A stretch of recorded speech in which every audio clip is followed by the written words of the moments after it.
네, 안녕하세요.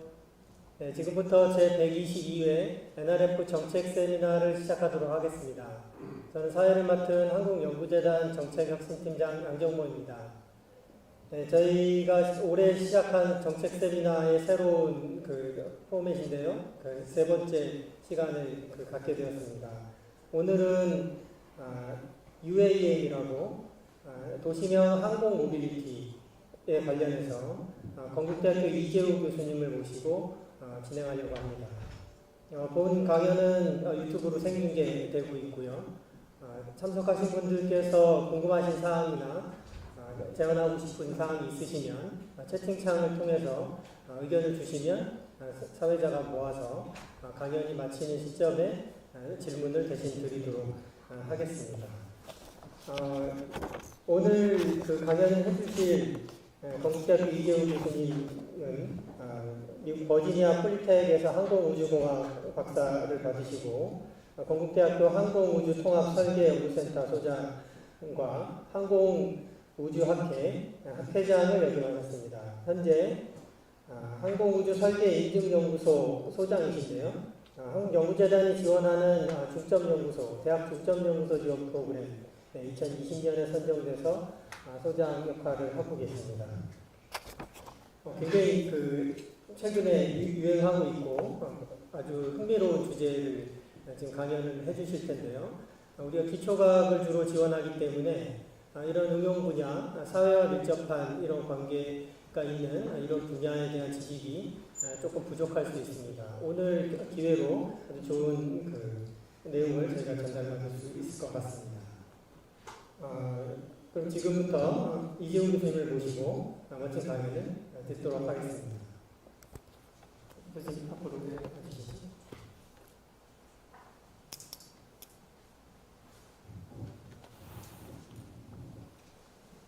네, 반갑습니다.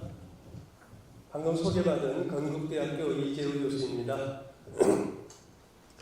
연구재단은 제가 한 수십 년 동안 이 학교에 있으면서 다양한 그런 지원을 받아왔고 연구를 하게 해줬던 굉장히 고마운 그런 기관이고요. 오늘 특별히 이렇게 좋은 자리를 만들어 주셔가지고 저 개인적으로 굉장히 영광스럽게 생각하고 있습니다.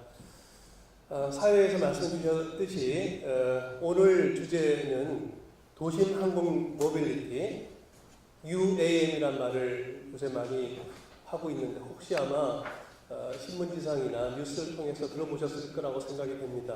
그래서 도심 항공 모빌리티에 대해서 이거에 대한 어떤 시스템적인 측면에서 어떻게 운항이 되고 그냥 관심이 있으시고 궁금하실 점도 있으실 텐데요. 그런 운항 시스템, 그리고 항공기, 그리고 이 규정, 그리고 미래 이런 것들을 조금 여러분들한테 공학적이지 않은 내용 위주로 설명을 좀 드리고자 하고요. 그래서 이걸 바탕으로 해서 조금 더 우리가 드론 택시라든지 또 플라잉카 이렇게 알려져 있었는데 이런 것들이 이제 우리 주변에 와닿게 되는 그런 것들을 조금 더 우리가 실감할 수 있게끔 하고 앞으로 이런 관련된 그 뉴스 같은 거 나올 때 조금 더 관심 있게 보실 수 있도록 됐으면 좋겠습니다.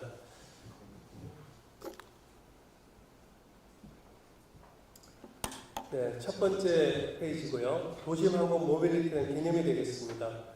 잘 아시다시피 지금 이 도심은 교통 체증이 굉장히 심각한 그런 상황이 되고 있고 우리가 2차원 그런 교통 체계에서 3차원으로 해야 되겠다라는 생각을 가지고 있게 됐고요. 이런 것 생각들은 사실은 수십 년 동안 우리가 해왔는데 그게 그렇게 말처럼 쉽게 되질 않았습니다. 4차 산업혁명 시대가 되면서 거기에 관련된 그런 핵심 기술들을 연구를 하고 그게 실현이 되면서 성큼 이런 기술들이 실제로 적용할 수 있는 상황으로 될 수 있게끔 되었다 이렇게 볼 수가 있겠습니다.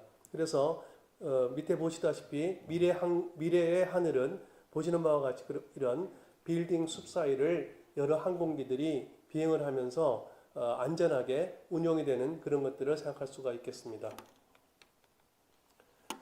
도심 항공 모빌리티에 대한 개념이 되겠는데요. 영어로는 UAM, Urban Air Mobility란 말을 쓰고 있고요. 나사에서는 AAM이란 말도 쓰고 있습니다. AAM은 Advanced Air Mobility라고 그러는데 이거는 이제 UAM을 포함해서 조금 더 진보된 그런 미래 교통 체계들을 통틀어서 이렇게 얘기를 하고 있습니다. 그래서 저희 UAM 하면은 도심에 대한 내용이 되겠고요. 도심 내 또는 도심 외에서 진입하는 그런 사람 또는 물자를 싣고 진입하는 그런 소형 비행체에 대한 전체 운용 체계를 얘기한다 이렇게 볼 수가 있겠습니다. 그렇게 된다면 도심에서 발생하는 여러 가지 문제들, 교통 체증이라든지 환경에 대한 문제, 뭐 복지 이슈, 뭐 이런 것들을 다 같이 해결할 수 있을 것을 보고 있다 이렇게 볼 수가 있겠고요. 여기 보시는 바와 같이 이 두 개의 기종들이 이제 굉장히 많은 것들이 있는데 대표적으로 도심 교통을 해결할 수 있는 대안으로 생각을 할 수가 있겠습니다. 도심하고 모빌리티는 하나의 시스템으로서 비행체가 있고요. 운영체계, 규정 등등이 다 있겠는데 그런 것들 중에서 이제 중심이 되는 것이 비행체라고 볼 수가 있겠습니다. 그래서 이런 비행체들은 아마 뉴스 같은 걸 통해서 일부 접해 보셨을 거라 생각이 되는데 크게 세 가지 분류로 나눌 수가 있겠습니다. 멀티콥터형 이거는 이제 보통 여기서 드론 같은 거하고 거의 유사한 형태가 되겠습니다. 이런 형태. 그 다음에 리프트 스러스터 타입, 그 다음에 벡터 스러스터 타입 이렇게 나눌 수가 있겠는데요. 멀티콥터는 다수의 프로펠러를 콥터라는 게 헬리콥터처럼 로터를 구동하는 건 장치를 얘기하는데요. 그런 게 여러 개가 달려 있어 가지고 드론처럼 수직 이착륙이 될 수 있는 그런 형태의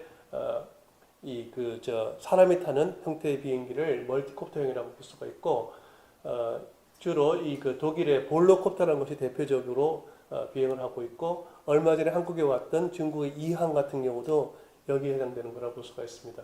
이런 멀티콥터는 보시다시피 굉장히 속도가 조금 저속으로 비행할 수 있는 그런 영역에서 비행을 할 수가 있는 것이 되겠고요. 그 다음에 리프트 스러스트 타입은 하이브리드 컨셉이라고 하는데 이 고정익 회전익 보통 이 UAM 하게 되면은 수직이 착륙 기능이 있는 것이 굉장히 중요한 기능이 되겠는데 그래서 수직이 착륙하기 위해서 회전익 모드로 해서 비행을 하게 되는데요. 그래서 고정익하고 회전익하는 부분들을 독립적으로 보유하는 그런 경우라고 볼 수가 있겠고 그래서 회전익 모드, 수직이 착륙에서 고정익 모드, 크루즈, 순항을 하는 모드까지 갈 때 천이 비행이라는 단계를 거치게 되겠습니다. 그래서 조금 더 이 비행 단계가 좀 복잡해질 수가 있겠고요. 여러 가지 비행체가 있는데 엠브레어 같은 데서 이브 같은 것들이 대표적인 예가 되겠고 벡터 스러스트라는 것은 틸팅이 돼가지고 그러니까 수직이 착륙할 때는 위쪽 방향으로 추력이 나오게 하고요. 그 다음에 전진 비행을 할 때는 그걸 숙여가지고 앞쪽 방향으로 추력을 낼 수 있도록 하는 그런 형태의 비행체가 되겠습니다. 한국 한화에서 하는 버터플라이라든지 독일 릴리움사의 릴리움젯 이런 것들이 대표적인 그런 벡터 스러스트 타입이라고 볼 수가 있겠습니다.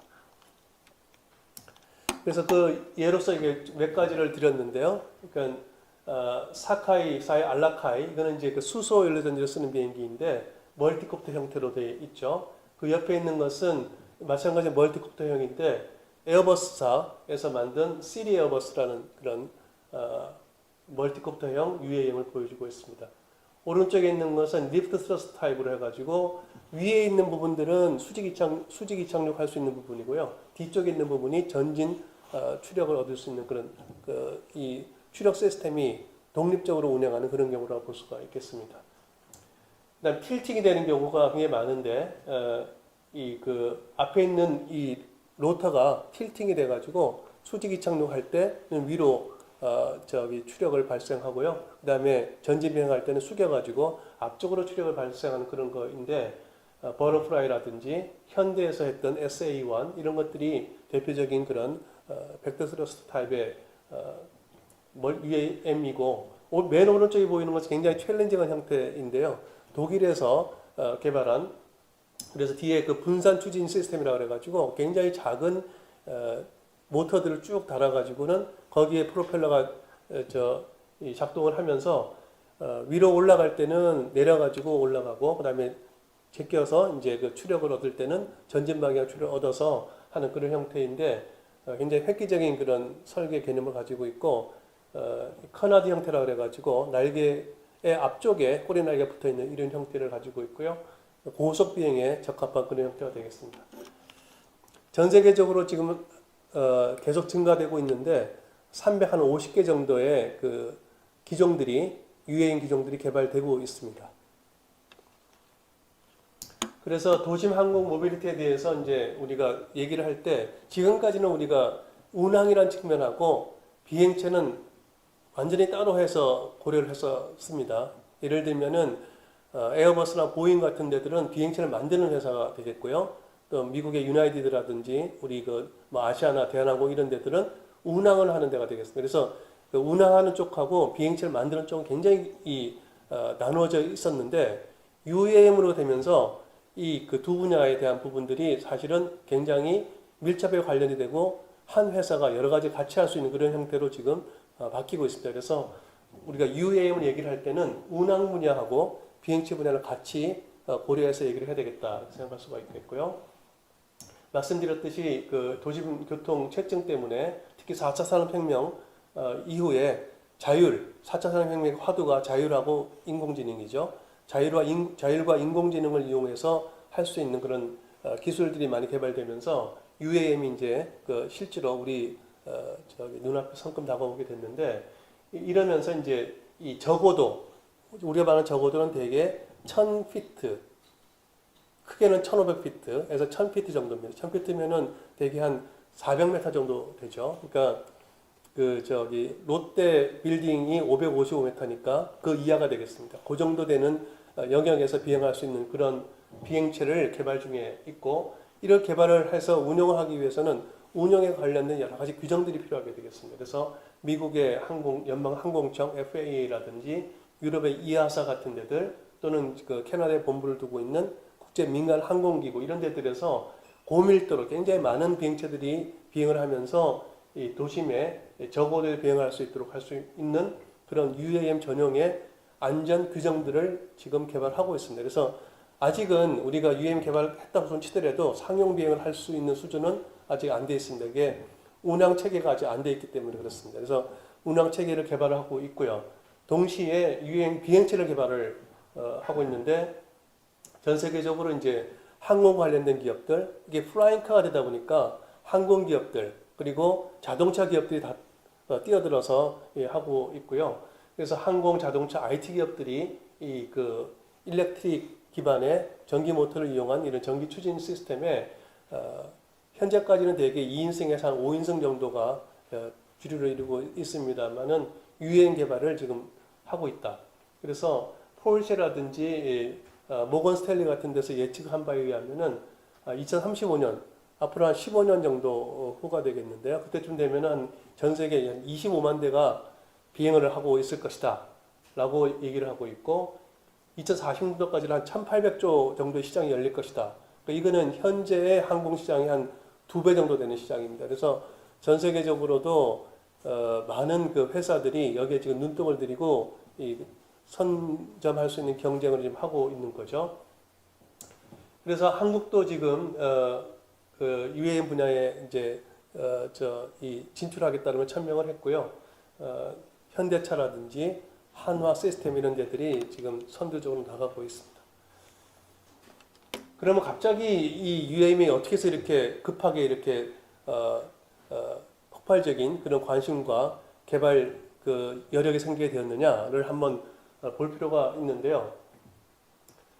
2000년도 초에 2000년, 2001년 그때에도 사실은 플라잉 카라 그래가지고 이런 UAM 비슷한 그런 비행체에 대한 그런 수요가 있었고 개발을 실제로 했었고요. 했는데 나사 주도로 그중에 대표적인 것이 나사에서 PAVE Exploration, PAV는 Personal Air Vehicle이라는 뜻입니다. 그래서 개인 항공기에 대한 그 연구를 한 3년 정도 한 적이 있어요. 그런데 결국은 접었습니다. 그 접은 이유가 수직이 착륙하는 게 굉장히 어렵다. 첫째, 그 수직이 착륙에 대한 개념을 하기 위해서는 헬리콥터 같은 개념이 돼야 되는데 그게 헬기는 소음도 크고 굉장히 좀 위험하기도 하고 그런 부분들이 있죠. 그리고 도심 내 운항하기에는 자율도가 너무나 떨어진다. 그 프라이 컨트롤 부분이 상당히 어려운 부분이 있었고요. 그리고 엔진을 쓰니까는 도심 내에서의 그런 여러 가지 소음이나 또 이 공해 이런 부분들에 대한 것이 사실은 해결하기 되게 어려웠었습니다. 그런 이제 수직이 착륙에 대한 부분하고 여러 가지 공해 문제, 자율비행에 대한 문제 이런 것들이 있다 보니까 이때 개발됐던 여러 가지 컨셉들이 밑에 보이는데요. 이 그 고속도로를 고속으로 주행을 하다가 날개를 펴가지고 올라가는 형태, 그거는 이제 그 수직이 착륙이 아닌 거죠. 그렇게 하는 형태라든지 또는 그 보통 이제 경비행기 같은 형태로서 작은 비행기를 하는 그런 형태 이렇게 해서 많이 했는데 그런 것들이 말씀드렸듯이 그런 자율이라든지 그 이 공해 문제라든지 주유의 문제. 그래서 엔진에서 그 저기 연료를 저기 이 그 주입을 해야 되는데 그런 것들도 쉽지가 않은 거죠. 그러니까 여러 가지 부분에서 사실 한계를 많이 느끼게 됐고요. 그래서 지금 단계에서는 도저히 못하겠다. 그래서 한 3년 연구를 하다가 접었습니다. 그리고 나서 한동안 당장은 이거는 기술로 할 수 있는 부분이 아니다 라고 생각을 했고요. 그래서 한 그 10년 가까이를 계속 이거 저기 어떤 방향으로 할 수 있을까라고 고민을 하고 있었고, 근데 이 중에 된 것도 있는데 자동차 형태로 해가지고 MIT 그 재학생들이 만든 회사가 있죠. 테라퓨기아라는 회사에서는 자동차 형태의 그런 그 자가용 비행기를 만든 적이 있고 실제로 상용화도 했습니다. 이제 그런 예가 있지만은 그게 파퓰러하기에는 굉장히 기술적으로 또는 운용적으로 굉장히 제한이 크다. 그래서 상당 부분 이제 어려운 상황이 돼 있었는데 2011년 10년도가 지나면서 멀티콥터라는 개념이 생겼습니다. 멀티콥터 드론에 대한 그런 비행 원리도 아마 알고 계시라고 생각이 됩니다만은 그 이 수직이 착륙되는 것을 굉장히 이 그 로터를 여러 개 장착을 하면서 그 전에 헬리콥터하고 이 드론하고의 차이점은 헬리콥터 같은 경우는 스와시 프레이트라는 게 있어요. 그래서 추력을 가는 방향으로 이 로터를 기울여 가지고 추력 방향을 앞쪽으로 만듭니다. 그래서 앞쪽으로 가는 전진력을 주고 수직이 착륙할 때는 바로 펴가지고 위로 올라갈 수 있는 추력을 내고요. 그래서 이게 이 추력축이 왔다 갔다 움직일 수 있게끔 되어 있어요. 그걸 스와시 프레이트라고 그러는데 그게 있고 또 이제 그 힌지가 굉장히 많이 붙어 있어요. 블레이드를 움직이는 힌지라는 것이 있어서 그 모두가 다 기계적인 시스템인데요. 그런 것들을 갖고 하다 보니까 굉장히 복잡한 시스템이고 진동도 크고 소음도 크고 이런 시스템이 헬리콥터이고 이전에 2000년도 초에도 사실은 헬기 개념으로 이 PAV를 한 적이 있었는데 너무나 이게 말하자면은 거대한 시스템 내지는 복잡하고 어려운 걸로 가는 거죠. 그래서 그랬던 건데 이 멀티콥터라는 개념. 그래서 이 그 로터가 회전을 하는 거는 헬기하고 똑같아요. 그런데 운동을 할 때는 개념이 다릅니다. 헬기는 피치를 바꾸고 힌지를 바꾸고 스와시 프레이트 움직여 가지고 기동을 하지만 이 그 드론은 그렇지가 않아요. 드론은 모든 게 다 고정이 돼 있고 로터가 여러 개의 로터가 있는데 블레이드를 회전수를 조절하게 되면 여기 4개가 있다 그러면 4개의 회전수를 다 다르게 하는 거죠. 다르게 해서 그러면 추력의 방향이 달라집니다. 그래서 이 로터의 회전수만을 바꿔가지고 딴 거는 움직이는 부분이 없어요. 그냥 다 고정이 되어 있는데 RPM만 조절을 하는 거죠. 그래서 이 그 추력을 각각의 로터가 다른 추력을 내게 되면 거기에 따라서 제어를 할 수가 있는 운동을 할 수가 있는 그런 시스템입니다. 그러다 보니까는 수직이 착륙이 굉장히 심플해졌고요.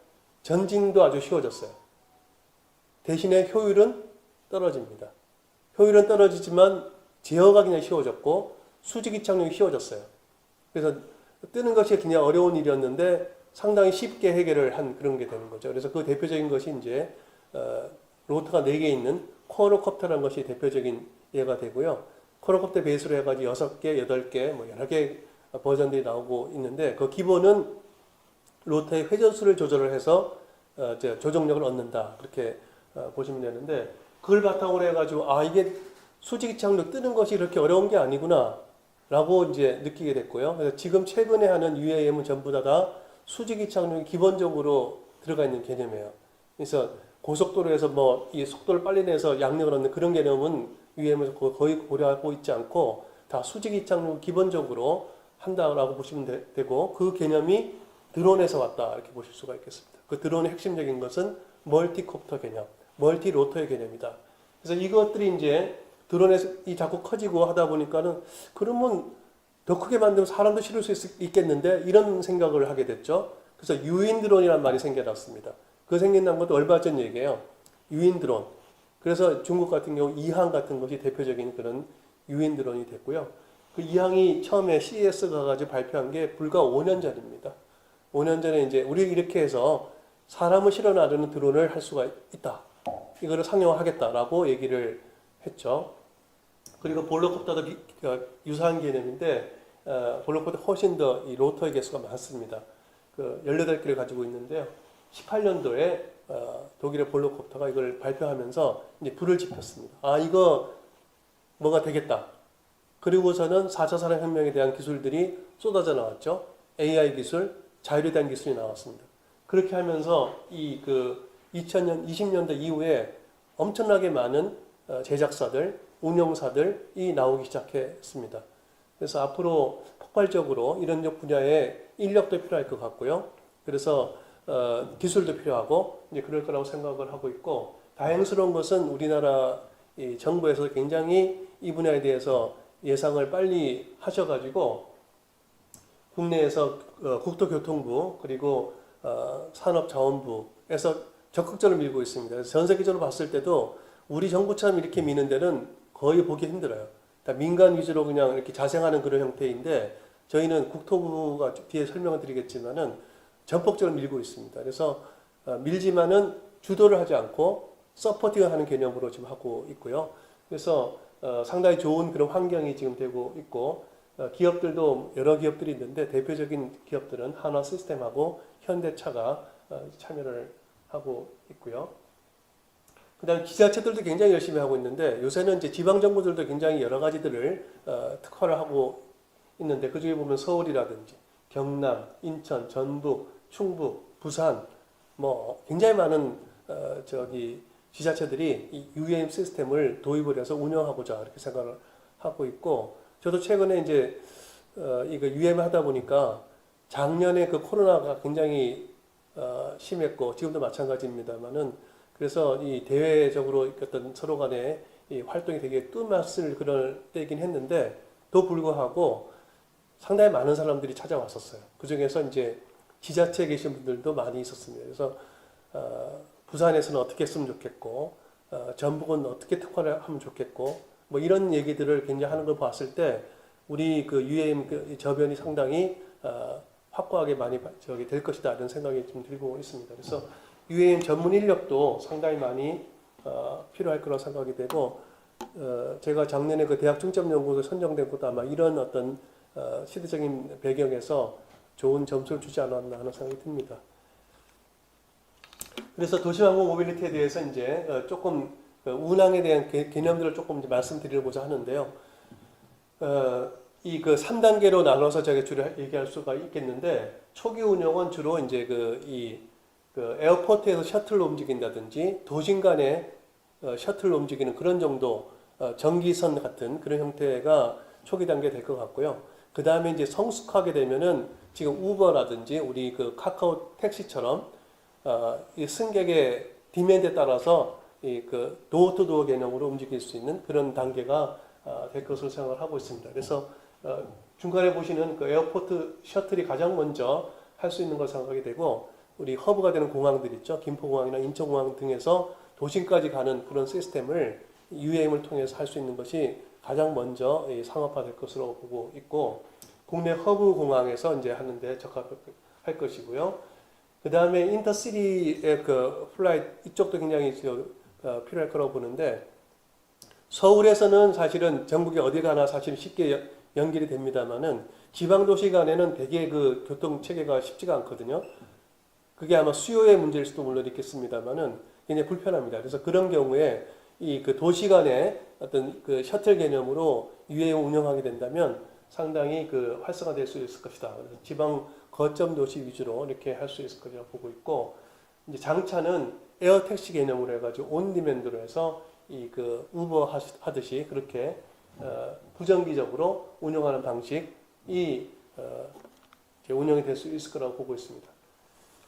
운영 환경을 보면 이제 미국의 FAA 연방 항공청이라고 그러는데요. 여기서 가장 먼저 이런 개념을 제시를 했습니다. 거기서 나온 그런 그림이 되겠는데 공역이라는 것이 클래스 A, B, C, D, E, G 이런 것들이 클래스 공역이 있는데요. 관제를 하냐, 관제를 하지 않냐, 뭐 이런 것들입니다. 그래서 그런 공역이 맨 위에 ATM이라고 그래가지고 항공기들이 비행하는 영역이 있어요.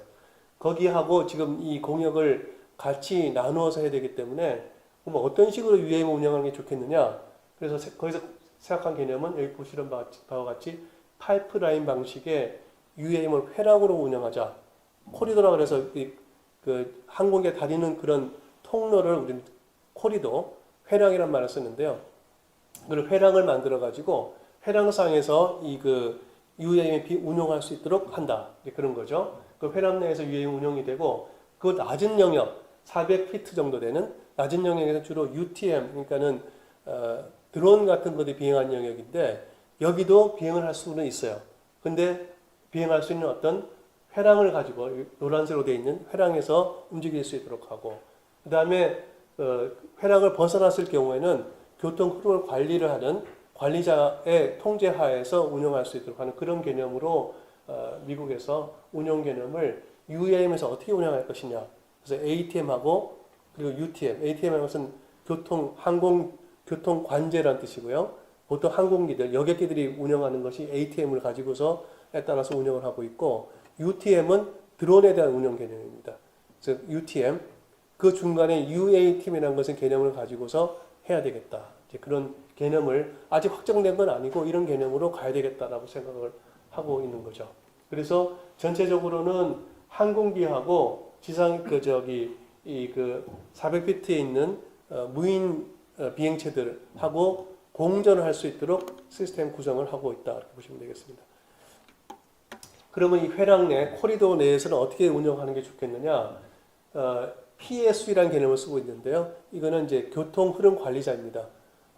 Provide the service of UAM. 그래서 FAA에서 이 교통 흐름 관리를 책임지는 관리를 이제 그 비행기 한 대가 아니고 뭐 굉장히 많은 비행체들이 비행을 할 테니까 그거를 이제 관리를 해주는 PSU가 있는데 이 PSU가 이제 회랑 내에서 그 수직 또는 수평의 방향 분리를 해서 어떤 식으로 특히 DAA, Detection Avoid, 그래서 이 충돌을 방지할 수 있는 시스템을 이제 모니터링하고 관리를 하는 거죠. 그런 것들을 하도록 이제 그렇게 개념을 잡고 하고 있고 보시는 바와 같이 이제 간격 분리를 해야 될 것이고 이런 것은 운항을 어떤 목적으로 하고 있느냐, 그다음에 여러 가지 상황에 대한 인지, 그다음에 충돌 회피에도 관련된 거 이런 것들을 가지고서는 순서를 정해서 이제 교통 관제를 한다 이렇게 볼 수가 있겠습니다. 그래서 거기에 이제 UAM에 관련되는 그 이해 당사자를 스테이크 홀더들을 이렇게 보시면은 미국에서 이런 식으로 구분을 했고요. 유럽하이, 유럽에서는 이런 식으로 분류를 했는데 아직 한국에서는 구체적으로 되어 있지는 않습니다. 근데 좀 이따 말씀을 드리겠지만 저희도 곧 조만간 이런 컨셉으로 얘기를 할 거고 제가 우리 한국에 생각하고 있는 컨셉도 여기 잠깐 소개를 드리도록 하겠습니다. 그래서 미국은 FAA에서 이제 주관을 해가지고 UAM 오퍼레이터는 실제로 그 상업 활동하는 사람입니다. 비행체를 운용하면서 하는 사람들이 있겠고요. 현대차나 뭐 하나 시스템들도 할 거고 우버 같은 데가 또 나온다면 거기도 할 수가 있겠죠. 카카오도 할 수가 있을 것이고요. 그런 UAM 오퍼레이터가 있고요. 그다음 PIC라는 것은 쉽게 말하면 기장입니다. 기장. 그래서 UAM 같은 경우는 초기 단계는 기장이 탑니다. 기장이 타지만 기장이 조정까지 하지는 않아요. 자동으로 비행을 하지만 어떤 이멀전시에 바로 인터럽을 할 수 있도록 하는 인게이지를 할 수 있도록 하는 시스템으로 기장이 타고요. 그 다음 단계는 기장이 탑재하지 않고 이 원격으로 조정하는 그런 단계 두 번째 단계 될 것이고 세 번째는 완전 자율로 가는 3단계로 나누어서 지금 생각하고 있는데 PIC는 기장을 얘기하고 PSU가 굉장히 핵심적인 역할을 할 텐데 그 UAM에 대한 그 교통 흐름 전체를 관리하는 사람 이 사람은 사업자가 될 수가 있겠습니다. 공공성의 사업자가 되겠죠. 각 지역마다 서울 지역이라든지 뭐 부산, 대전 이렇게 지역마다 PSU가 따로 있을 수가 있을 것 같고요. 그래서 PSU라는 개념이 있고, 그 다음에 밑에는 이제 여러 가지 UAM, 에어드롬 이런 거는 이제 그 포트입니다. 버티 포트 그래서 수직이 착륙하고 UAM이 착륙할 수 있는 그런 포트들을 얘기하고, 퍼블릭은 해당되는 여러 가지 그 규정이라든지 뭐 기상이라든지 이런 것들을 다 같이 고려해서 한 그런 이해 당사자들이 참여가 돼야 되고, 그래서 FAA가 얘기하는 컨업스, 컨셉 오브 오퍼레이션, 운영을 어떤 식으로 할 거냐를 보여주고 있는데, 그 중심에는 PSU가 있고요. 전체를 이 흐름을 관리하는 PSU가 있고, 그 위에 있는 이 빨간 박스는 이제 비행기, UAM 비행기하고 기장, 그리고 운영자가 여기 있습니다. 그리고 왼쪽에는 이제 인증 안전 당국이 되겠습니다. 거기서는 이제 여러 가지 그 규정을 만들고 통제를 하고 하는 그런 게 되겠고, 그 다음에 이 PSU는 지상에 있는 저고도에 있는 무인기하고도 계속 그 연동을 하면서 교통 관리를 하게 돼 있죠. 회색으로 되어 있는 부분이 그런 부분이 되겠고요. 오른쪽에는 여러 가지 그 기상 정보라든지 지형 정보라든지 운항 정보들을 기상청 같은 데서 제공받아야 되겠죠. 그리고 이런 사람들이 같이 연동이 돼가지고 이 시스템 운영해야 되겠다. 이것도 물론 개념이고 실제로 운영하는 단계에서 상당히 더 리파인도 되고 또 이 리비전도 될 거라고 생각이 됩니다. 이런 기본적인 개념이 그렇게 되고요. 제 한국적인 개념은 조금 이따 말씀드리도록 하겠습니다.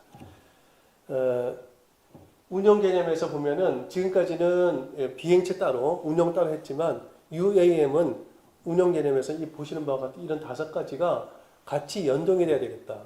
그래서 어떤 거냐 하면 이 비클이 중심이 되겠죠.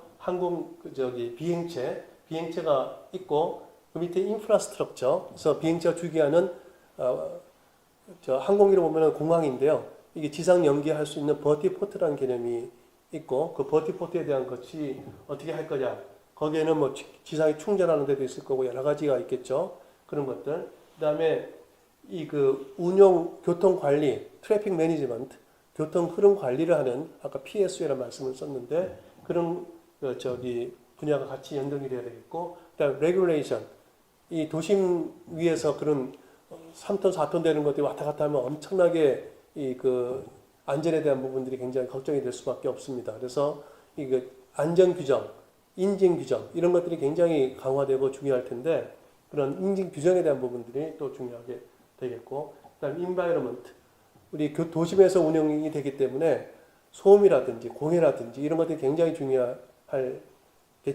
기상이라든지 이런 것들을 같이 고려해서 오퍼레이션 시스템을 개념을 잡아야 되겠다 이렇게 생각할 수가 있겠습니다. 그래서 비행체하고 환경, 규정, 교통 관제, 인프라 이런 것들이 같이 해서 개념을 잡을 수밖에 없다. 그래서 기존의 항공기하고는 상당히 이 개념이 다르게 잡혀지고 있다는 말씀을 드릴 수가 있고요. 운영 개념 왔을 때는 이제 크게 보면은 관제가 되는 영역, 관제가 되지 않는 영역, 항공기 입장에서 말입니다. 항공기 입장에서 오른쪽 윗부분은 관제를 하고 있는 영역이고요. 관제하지 않는 영역도 상당히 많이 있는데, 그랬을 때 관제가 되는 경우는 아까 말씀드렸듯이 회랑이라 그래서 그 통로 내에서만 비행할 수 있도록 그렇게 하고, 관제가 되지 않는 영역에서는 그 UAM이 비행할 수 있는 루트를 미리 정해서 거기서 알아서 비행할 수 있도록 하는 이런 시스템으로 운영할 것으로 예측하고 있습니다. 근데 고도별로 보면 아까 했던 얘기를 조금 더 정리를 해보면 가운데에 UAM이 비행할 수 있는 회랑을 하나 만들고요. 그리고 버티포트들에서 수직이 착륙을 할 수 있는 그런 회랑을 건설할 수가 있고, 그거에 대한 관리는 UATM이라는 형태로 하게 되고, 그 윗부분은 ATM, 아랫부분은 UTM이 해서 이 UTM, ATM, UATM이 서로 상호 연동적으로 이 교통 관리를 하는 그런 체계로 갈 것으로 보고 있고, 현재는 한 500피트 정도를 중심으로 해가지고 이 구분을 하지 않을까라고 생각을 하고 있습니다. 500피트면은 한 150m 정도니까 상당히 좀 낮은 영역이죠. 그리고 비행 규칙도 정해야 되는데 우리 보통 항공기 같은 경우는 VFR, IFR 이런 말을 쓰거든요. 그래서 계기를 보고서 착륙하고 하느냐, 비행을 하느냐, 그리고 이 비주얼, 시계 비행을 하느냐 그런 두 가지로 구분을 합니다만은 UAM 같은 경우는 자율 비행 규칙하고 컨트롤 플라이트 룰, 그래서 이 통제된 그런 플라이를 두 개 정도로 생각할 수가 있겠고, 초기 단계는 이 CFR이 주로 아마 적용이 될 거라고 생각되고요. 보시는 오른쪽 그림과 같이 정해진 그런 루트를 따라서 회랑이라든지 아니면 어떤 루트에 따라서 비행을 하도록 유도하는 그런 것이 이제 CFR이 될 것이고, 이 성숙화가 되면은 아마도 한 2035년 정도 이후에는 왼쪽과 같이 비행체 자율적으로 비행할 수 있는 그런 룰을 가지고서 비행할 수 있을 것으로 생각을 하고 있습니다. 한국에서 생각하고 있는 이제 저희가 사실 대한항공하고 건국대와 같이 해가지고 운영 개념을 잡고 있습니다. 그래서 FA라든지 아까 보셨던 유럽의 여러 가지들을 참조해가지고 한국 쪽으로 봤을 때 어떻게 운영 개념을 수립하면 좋을지를 지금 연구를 거의 사실은 그래서 버전 1 정도가 다음 달에 나올 예정으로 있는데요. 그래서 그거에 대한 그 핵심 개념이 여기 보는 바와 같은 이런 이해 당사자 간의 관계도가 되겠습니다. 그래서 아까 보셨던 것처럼 가운데 이 하늘색 부분이 그 PSU 같은 역할을 하는 교통 관제 전체를 통제하는 그런 그룹이 하나 있겠고요. 위에는 푸른색은 UAM 오퍼레이터 그리고 항공기를 실제로 운영하는 것이 되겠고, 그 위에 주황색으로 되어 있는 부분은 이제 카카오처럼 또는 우버처럼 서비스 프로바이더, 플랫폼을 만드는 프로바이더가 되겠고, 그 이제 승객들이 여기를 통해서 접속을 해서 예약을 하고 탑승을 하는 그런 시스템이 될 거라고 보여지고 있습니다. 그다음에 실제로 이제 승객들이 타는 쪽은 버티포트가 되겠는데, 이 버티포트도 일종의 공항 같은 개념이 되는 거죠. 그래서 대중수로 나눠가지고 버티포트, 버티패드, 버티스탑 이런 식으로 구분할 수가 있겠습니다. 그래서 그런 것들이 버티포트 시스템으로 오퍼레이션하는 사용자가 있을 것으로 보고 있고요. 저희 나라 같은 경우는 공역, 비행기가 다니는 이 길이 굉장히 복잡합니다. 그 가장 큰 이유는 이 군 공역이 너무 많아서 사실은 일반 민간 공역은 별로 없어요. 그러다 보니까 어떻게 그러면 이 하늘길을 열어야만 UAM이 비행을 할 수 있겠느냐? 이 굉장히 사실은 어려운 부분이고요. 그래서 왼쪽에 그린으로 되어 있는 부분들이 국토부라든지 지방항공청이라든지 그다음에 지자체, 그리고 또 하나 중요한 데가 국방부입니다. 국방부하고도 굉장히 밀접하게 얘기를 해서 하늘길을 어떻게 디자인을 하고 공역을 열고 항로를 결정할 것인지를 협의를 해야 되는 그런 것들이 있죠. 그런 부분이 굉장히 중요하고요. 퍼블릭 섹터에서는 이제 안전 규정에 대한 부분들이 굉장히 크다고 볼 수가 있겠습니다.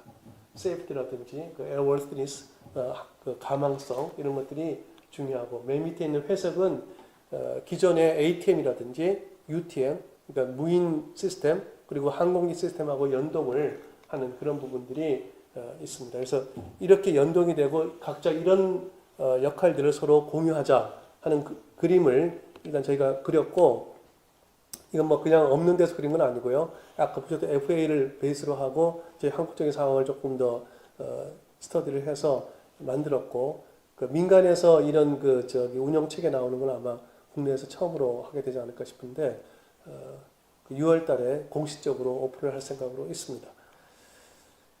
그런 운영에 관련해서 보면은 이런 식으로 이제 어떤 시나리오가 있을 때 보시는 바와 같이 하얀색이 한강변을 따라서 이 코리도가 있어가지고 이제 비행을 하게 될 텐데요. 그때마다 이제 새로 짓는 어떤 클레인이 있다. 그럼 그걸 피해야 될 것이고, 그 다음에 갑자기 악기사에 발생했다. 그러면 조금 더 피하는 그런 부분들이 있겠죠. 그래서 회랑 내에서 움직이는 것이 아니라 어떤 상황이 발생하게 되면 그걸 벗어나는 비행도 하게 될 것이고, 그 경우에 따라서는 승객의 위급 상황이 발생했을 경우가 생겼다.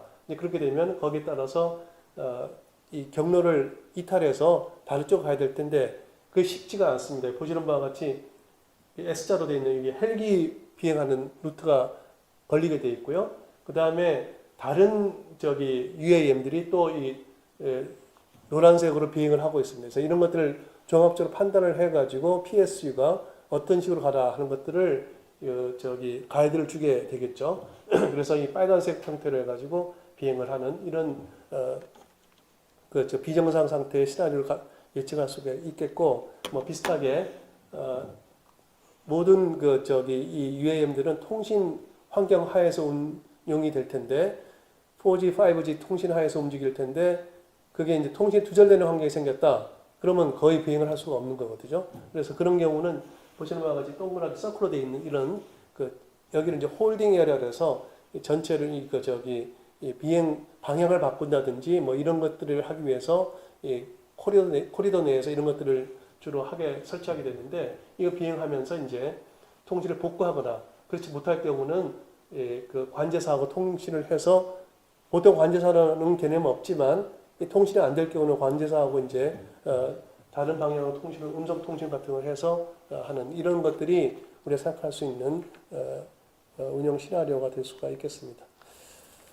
이런 운영 개념을 바탕으로 해가지고 그러면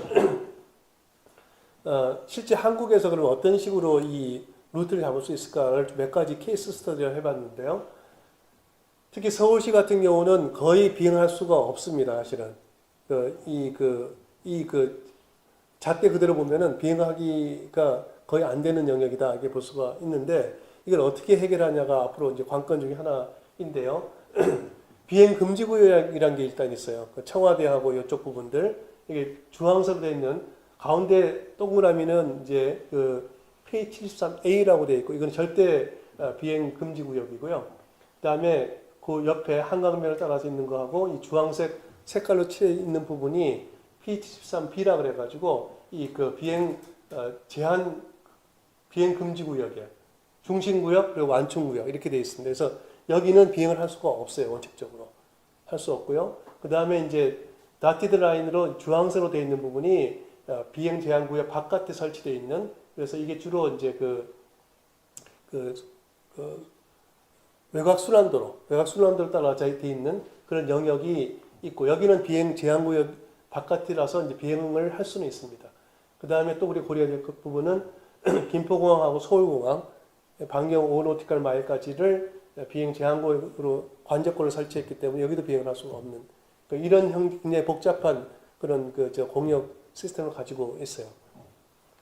여기서 이제 어떻게 그럼 회락을 만들어서 비행을 할 거냐 이제 그런 것을 생각을 해야 되는 거죠. 그래서 다른 그림에서 보시면 이런 그림상이 될 텐데 이 녹색 부분이 이제 서울 외곽 순환도로에 해당되는 부분이고 여기에 각종의 이 컨트롤 포인트들이 있어서 여기를 따라서 비행하는 것은 상당히 가능한 부분이 되고 있고요. 이 가운데 서클하고 이 보라색 이 부분은 비행을 할 수 없는 영역이고 그래서 지금 보면은 주로 헬리콥터들이 비행하는 영역은 여기 가운데 있는 것이 한강을 보여주고 있는데요.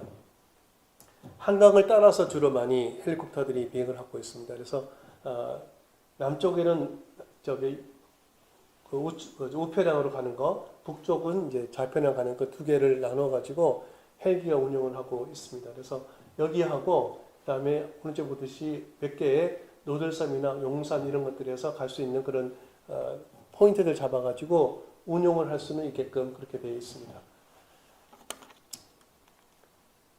그래서 그 서울시 같은 경우는 어떤 식으로 운영할 수 있겠는지를 좀 이런 지도를 가지고 이제 스터디를 해보면 우선은 김포공항에서 잠실까지 간다 이렇게 생각할 수가 있고 이 경우는 이제 컨트롤드 플라이트 룰을 적용을 하고요.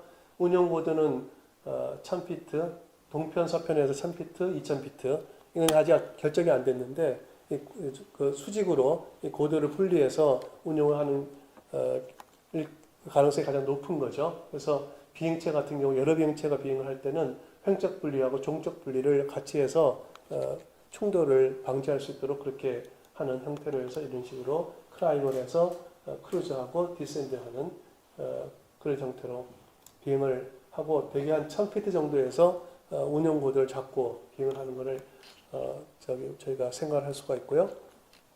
그 루트를 잡기 위해서 보시는 바와 같이 여기 인천공항이 있고 김포공항이 있고 그다음에 수서역이라든지 잠실 이렇게 큰 우리가 그 중요한 포인트들이 있을 텐데요. 그런 것들을 하고 그 다음에 외곽순환도로상에서 이 CP들을 고려했을 때 어떤 루트로 우리가 비행을 할 수 있느냐 하는 것이 늘 정할 수가 있겠고 여기 지금 다티드라인 되어 있는 부분들이 이 그 여객기 같은 것들이 어프로칭하는 그 지상에 접근하는 그 라인입니다. 그래서 이 선상에서 걸리면 안 되겠어요.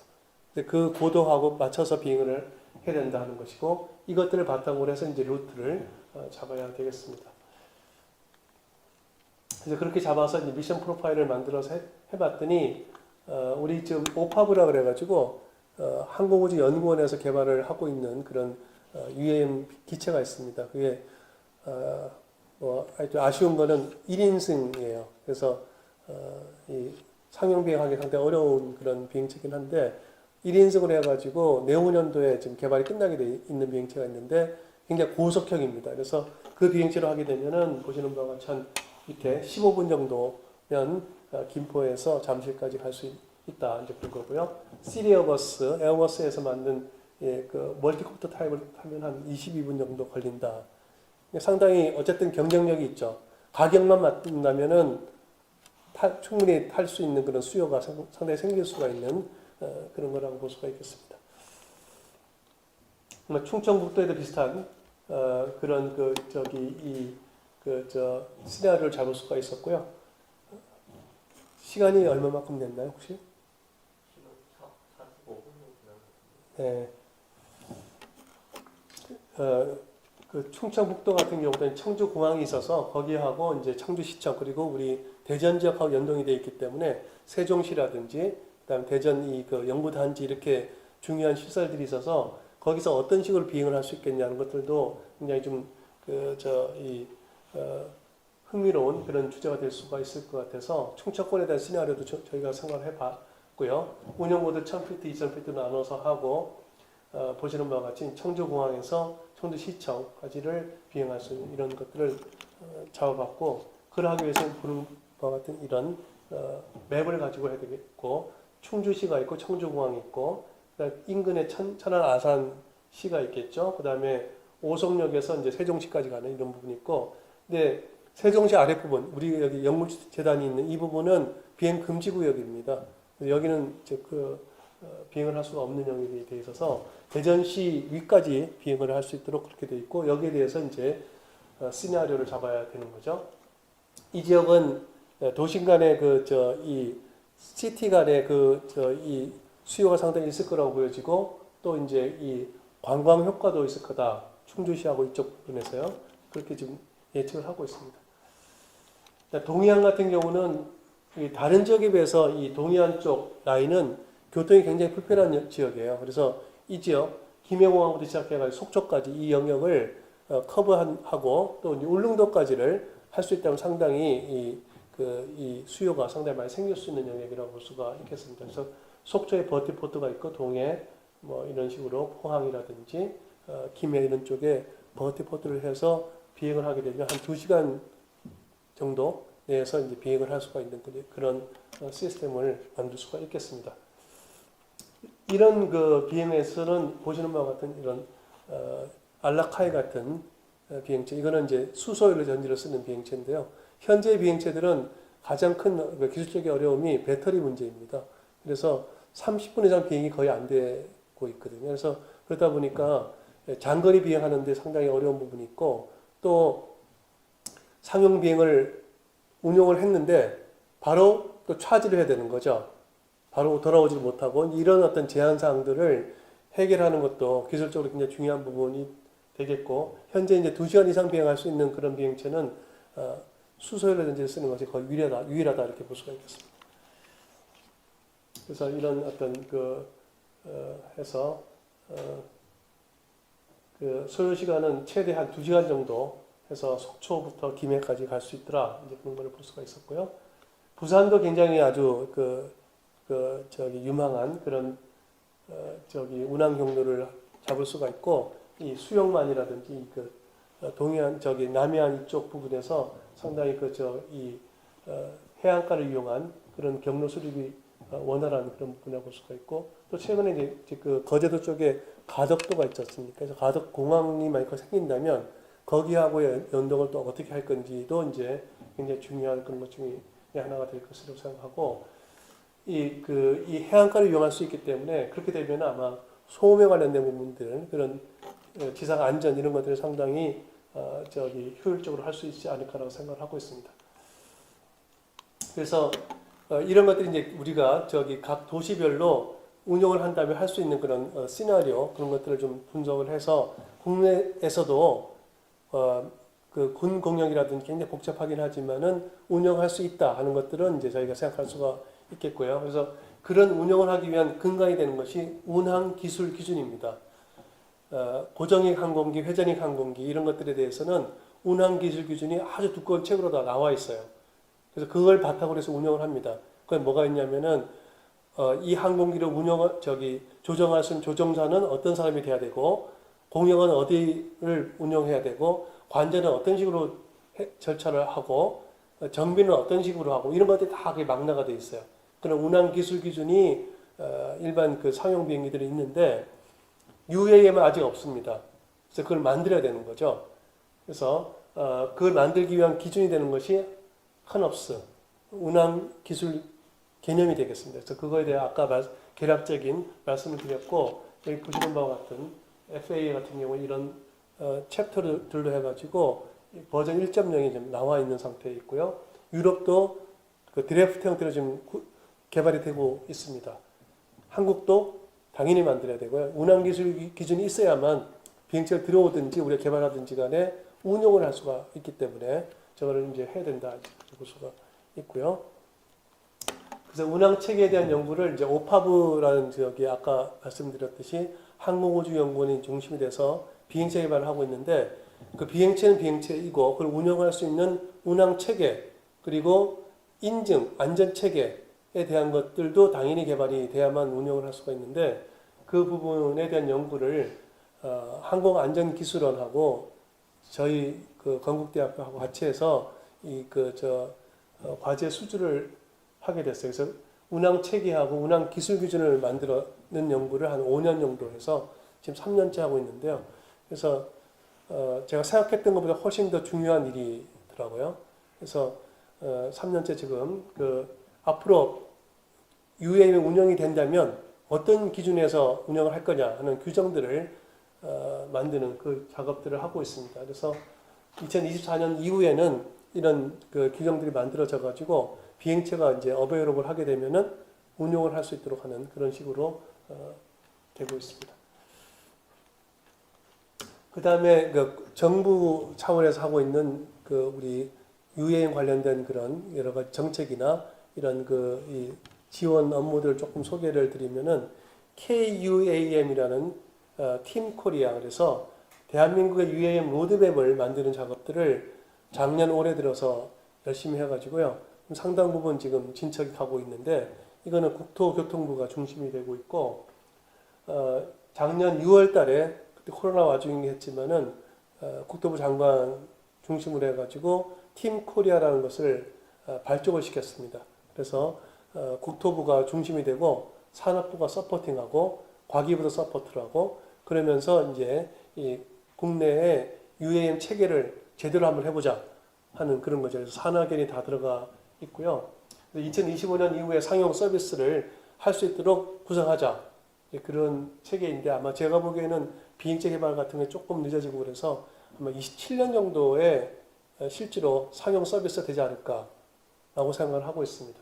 그래서 그 기본 방향은 정부는 주도하지는 않는다. 민간이 하면은 서포팅 하겠다. 그 서포팅에는 여러 가지 이 규정적인 서포트도 있겠지만은 이 재정적인 서포트도 있는 거죠. 개발할 때 개발 자금을 대주는 뭐 이런 것들도 있는 거고, 그래서 그런 정부 지원이 있고, 그다음 새로운 제도를 구축해야 되겠고, 글로벌 스탠다드를 적용해서 하겠다. 그래서 초기 성장기, 성숙기 이렇게 돼 있는데요. 초기는 2030년 이전까지 아까 말씀드렸듯이 파이로트가 직접 타는 형태가 초기 단계가 되겠고, 근데 2단계는 한 30년 한 고근처가 되면은 비행체에 조종사가 타지를 않고 원격으로 모니터링하는, 조정하는 게 아니라 모니터링하는 거죠. 원격으로 모니터링을 하면서 이머전시에 이제 인터럽을 하는 그런 시스템, 성장기가 되겠고, 성숙기 35년도 이후가 되면은 항공기 자체적으로 자율적으로 비행하게끔 두는 그런 단계가 앞으로 한 15년 후에는 그런 세상이 올 것으로 예측을 하고 있습니다. 그래서 그런 그 기본 방향에 따라서 하고 있고, 실증 노선이라는 거를 지정을 했어요. 그래서 UAM을 실제로 비행을 해서 안전성을 체크해 볼 수 있는 그런 노선들을 만들었고요. 대중 수용성에 대한 것들도 체크를 하고, 버티포트를 어디다 둘 거냐 이런 것들도 생각을 하고 있고, 그 김포공항에 잠시까지 했더니 뭐 이렇게 되더라 하는 것들도 계략적으로 한번 체크를 해보고, 그 팀 코리아를 구성을 보면은 이렇게 돼 있어요. 팀 코리아는 이제 그 위원장은 이 교통 분야 차관, 제2차관이 위원장이고요. 민관 전체가 다 들어와 있는데, 항우연하고 항공안전기술원이 간사기관으로 활동을 하고, 기업체는 이제 여러 기업체들, 현대차라든지 하나시스템, 대한항공, 그 다음에 이제 그 IT 통신 기업들도 들어가 있습니다. 이렇게 기업들이 참여가 되고 있고요. 학계에서는 저희도 참여를 하고 있고, 서울대, 카이스트, 건국대 등이 이제 6개 대학이 여기 참여를 하고 있고, 국방부 당연히 들어가 있고요. 기재부, 과기부, 산업부 다 같이 참여를, 기상청 참여를 하고 있고, 지자체, 뭐 공공기관 이렇게 있습니다. 그래서 그 총괄위원회라는 것은 이제 위원장하고 같이 하는 거고, 실무위원회와 기술위원회 같은 것이 있어서, 실무위원회는 분기별에 한 번씩 하고 있습니다. 그래서 참여를 저도 하고 있고, 기술위원회라는 것도 있고요. 그래서 기술위원회 주로 어떤 기술을 개발해가지고 정부가 어떤 지원을 해야 될 거냐 이런 것들을 하는 거죠. 그래서 좀 상당히 체계적으로 UAM에 대한 그 기술 개발이 진행이 되고 있습니다. 그래서 몇 가지 이제 그 전체적인 그 운용 개념하고 그 정부의 지원 이런 것들을 조금 말씀을 드렸고요. 지금부터는 약간 기술적인 측면에서 이런 그 UAM 안전 운항을 하기 위해서 어떤 기술이 필요하냐, 그 중에서 여러 가지 기술들이 있겠는데, 국토교통부에서는 스마트 모빌리티, 디지털 트윈, 그다음에 완전 자율 이런 것들을 그와 함께 이 디지털 트윈 이런 기술들을 이제 20대 유망 기술로서 우리가 중점 투자해야 되겠다라고 이제 선정을 했고요. 그래서 이 아까 보셨던 1, 2, 3단계 이런 단계별로 안전 운항을 하기 위해서는 이것들을 실제로 운항을 해보는 건 되게 어려운 일이기 때문에 그 디지털 환경에서 그걸 그대로 구현해가지고 미래를 예측하는 그런 시스템이 되게 중요한 것이 되겠습니다. 그래서 디지털 트윈에 대한 기술이 굉장히 중요하다. 최근에는 디지털 트윈 기술이 굉장히 많은 사람들이 많은 분야에서 얘기하고 있는데, 특히 UAM 같은 경우는 이 디지털 트윈 기술이 굉장히 적용을 해가지고 안전을 체크하는 것이 굉장히 필요할 거라고 보여집니다. 그래서 미래 하늘은 보시는 바와 같이 오른쪽에 있는 게 현실 세계, 이렇게 그 빌딩 사이로 운영하는 그런 비행체들이 운영을 제대로 하기 위해서는 디지털 월드에서 이런 걸 그대로 시뮬레이션을 통해서 구현할 수가 있어야 되겠습니다. 그래서 그걸 하기 위해서는 항공기에 대한 비행 자체가 굉장히 정밀해야 되겠고, 그 다음에 실시간으로 여러 가지 비행 계획을 세울 수가 있고, 그 다음에 패스 플래닝을 할 수가 있고, 상황 인지를 할 수가 있어야 되겠고, 그 다음에 교통 관리를 할 수가 있는 이런 것들이 그 디지털 환경에서 구현을 해가지고 실제와 거의 같은 형태로 비행을 해보고 문제점들을 파악을 하고 그 문제점들을 리졸브를 하고 그 리졸브된 걸 다시 확인하고 나서 실제 이 환경에 임플리멘트를 하는 그런 기술이 굉장히 필요하고 반드시 해야 되는 기술이라고 볼 수가 있겠습니다. 그래서 거기에 대한 연구들이 앞으로 많이 이루어져야 되겠다는 생각이 들고요. 그 디지털 트윈에 대한 기술들은 그간 여러 그 뉴스 같은 데 많이 나왔는데 이런 거죠. 그러니까 현실의 움직임을 그대로 가상에다 복사를 해가지고 이 가상의 데이터는 실제 비행체 운영 데이터라든지 이런 제품 수명 사이클 이런 데이터들 다 가지고서 그걸 운영을 해보면서 생기는 문제점들을 분석하고 그리고 미래는 어떻게 될 것이다 하는 것을 예측하는 것이 디지털 트윈이라고 볼 수가 있겠습니다. 그래서 정밀한 시뮬레이션하고 미래를 예측할 수 있는 것이 디지털 트윈이다 이렇게 얘기할 수가 있겠습니다. 최근에 또 많이 보면은 디지털 환경으로 구현한 것만 갖고 디지털 트윈이나 그런 경우들이 많이 요새 되고 있는데 꼭 그것만은 아니고요.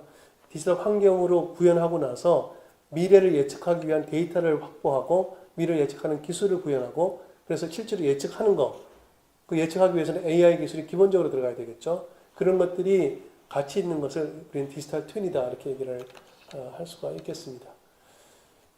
특히 그 UAM 같은 경우에는 자율이 굉장히 중요한데 보시는 바와 같이 현재의 자율화 단계를 0부터 10으로 봤을 때 현재 단계는 한 2, 3단계의 자율도를 가지고 있어요. 이게 그 UAM이 3단계가 되기 위해서는 여기 동적 임무 계획 적어도 6단계 혹은 7단계 정도의 자율화를 가져야만 아까 보셨던 3단계의 완전 자율 UAM을 할 수가 있습니다. 그래서 이런 자율을 가질 수 있도록 돼야 되는 그런 초자율에 관련된 연구들, 기술을 바탕으로 해가지고 디지털 트윈에서 안전 운항 체계를 연구하는 것이 굉장히 중요하다 그렇게 볼 수가 있겠습니다.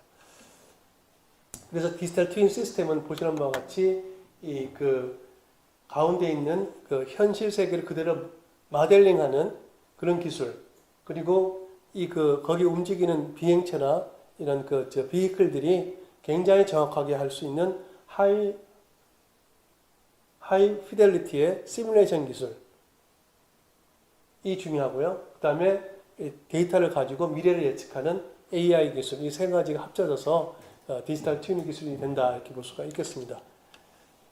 요거는 이제 UA에만 해당되는 건 아니고 전체적으로 다 해당될 수가 있겠습니다. 그래서 그 보시는 바와 같이 이제 디지털 트윈 모델하고 고정미래 시뮬레이션 기술, 그다음에 상태 예측하고 최적의 솔루션 제공할 수 있는 이것들을 바탕으로 해서 이제 안전하고 이 그 자율적인 항공기 또는 비클에 대한 예측을 하는 것이 필요할 것이라고 보여지고 그 내용들이 오른쪽에 있는 그런 것들인데 구체적인 설명은 생략하도록 하겠습니다.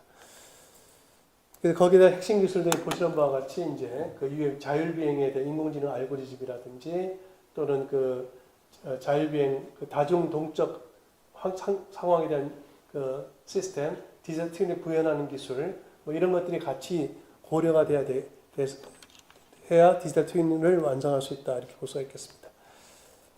체계 구성도는 이렇게 하고요. 그래서 저희가 이제 중점 연구를 했을 때 이런 연구들을 이런 그 네트워크를 가지고서 하고 있고 특히 여기 이제 그 중소기업들하고 같이 협력적으로 해가지고 이 그 기술들을 개발을 하고 있습니다.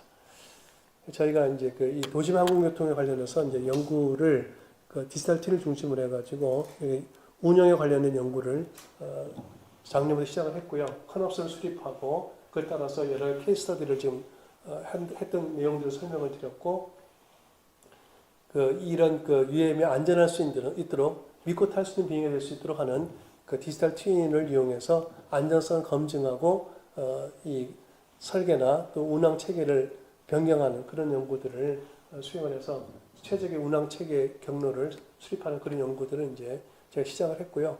앞으로 계속적으로 1단계, 2단계 하면서 연구의 중심이 될 수 있도록 그렇게 하겠습니다. 여기까지 장시간 설명을 드렸습니다. 네, 감사합니다.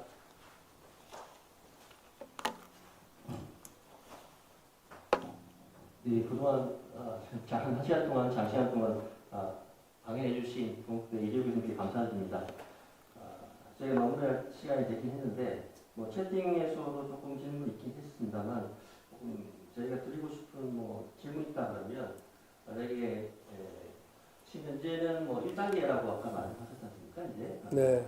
2030년까지는 그러면 질문 중에 한 부분은 일단은 사람이 타기 전에 물류를 먼저 해보는 것도 어떻게 되냐는 안정성을 위해서 그런 네. 이야기 있는데 이거는 뭐 아까 말씀하셨던 디지털 트윈하고 조금 이제 좀 상반되긴 한데 병행하면 할 수도 있을 것 같긴 한데 어떻게 생각하시는지 네. 질문 사람 좋은 질문이시고요. 사람이 타기 전에 우선 화물을 먼저 해보겠다 하는 것이 현대차도 그렇게 생각하고 있고요. 지금 현대차가 SA1 그 비행체를 얘기를 했는데 사람 태우는 건 상당히 좀 여러 가지 어려운 점들이 많이 있으니까 물류 수송용으로 먼저 런칭을 하겠다. 그 2027년도 얘기를 하고 있고요. 그 이후에 이제 사람이 타는 그런 걸 생각하고 있고 그래서 안전 측면에서는 당연히 그런 스텝으로 갈 거라고 생각이 되고 또 한 가지는 우리가 민간에서 이걸 지금 주도하고 있지만 제가 생각하기에는 군용으로 하는 것들 굉장히 빨리 진행될 것이다 라고 생각하고 있습니다. 그래서 민간 기술이 아마 바로 군에서 적용할 수 있도록 될 것이고 실제 응용은 군이 먼저 할 수도 있겠다는 생각이 듭니다. 그래서 말씀하신 대로 화물용으로 먼저 진행이 될 예정으로 있고요. 그다음에 군용도 생각이 되고 있고 그 이후에 민간으로 안전 체계를 만들어서 아마 갈 것으로 생각하고 있습니다. 네, 그리고 한 가지 마지막으로 제가 네. 질문을 하나 드리고 마무리하도록 하겠습니다. 지금 말씀하신 거 들으니까 저도 뭐 개인적으로 관심사가 많은 분야이기 때문에 제가 초청을 드렸습니다만 이거 그 뒤에 보면은 인공지능이라는 특히 네. 소프트웨어 쪽에 대한 부분이 어찌 보면 하드웨어보다 더 중요할 것 같은 생각도 들고 해서 얼핏 지금 이제 뭐 테슬라의 뭐 앨런 머스크도 인공지능을 통해서 위성도 하고 통신 부분을 통해서 여러 가지 또 해야지 무인 이동체가 분명히 될 텐데 그런 부분에서 인공지능이라는 부분이 지금 현재 제일 중요할 것 같긴 한데 항공 우주 쪽 그러니까 어쨌든 뭐 교수님 같은 경우는 이제 좀 하드웨어 쪽에 가까우신데 아까 디지털 트윈 같은 경우도 같이 병행하신다고 했는데 그런 네. 부분에서는 이게 융복합 쪽으로 해야 될 것 같습니다. 그래서 네.